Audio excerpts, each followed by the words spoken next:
Hello friends, welcome to Q channel. ২৮তম পর্বে আপনাদের জন্য আজকে নিয়ে এসেছি মোট ৫টি প্রশ্ন। এই ৫টি প্রশ্নের সঠিক উত্তর দিয়ে আপনারা জিতে নিতে পারেন ১০০ টাকা মোবাইল রিচার্জ। তো বন্ধুরা, আর দেরি না করে চলুন জেনে নিই আজকের প্রশ্ন। আমাদের প্রথম প্রশ্ন, বাংলা ভাষা ও সাহিত্যের আধুনিকতম শাখা কোনটি? অপশন এ কাব্য, অপশন বি নাটক, অপশন সি ছোট গল্প, অপশন ডি উপন্যাস। আমাদের দ্বিতীয় প্রশ্ন, বাঙালি রচিত বাংলা সাহিত্যের প্রথম মুদ্রিত গ্রন্থ কোনটি?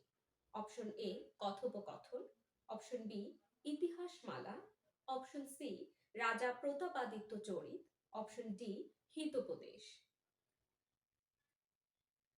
আমাদের তৃতীয় প্রশ্ন, বাংলা সাহিত্যের প্রাচীনতম কবি কে?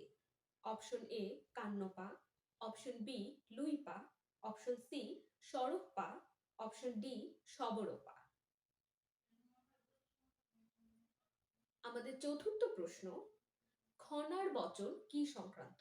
অপশন এ কৃষি সংক্রান্ত, অপশন বি বাণিজ্য সংক্রান্ত, অপশন সি অর্থনীতি সংক্রান্ত, অপশন ডি রাজনীতি সংক্রান্ত। আমাদের পঞ্চম এবং শেষ প্রশ্ন, বাংলা সাহিত্যে চলিত ভাষায় রচিত প্রথম গ্রন্থ কোনটি?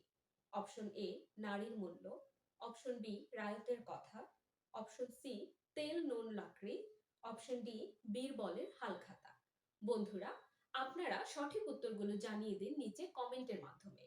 যারা সঠিক উত্তর দিবেন তাদের মধ্য থেকে ভাগ্যবান ৩ জনকে দেওয়া হবে ১০০ টাকা করে বিকাশ রিচার্জ। তো বন্ধুরা, আপনারা সবাই কিউ চ্যানেলের সাথে থাকবেন। ধন্যবাদ।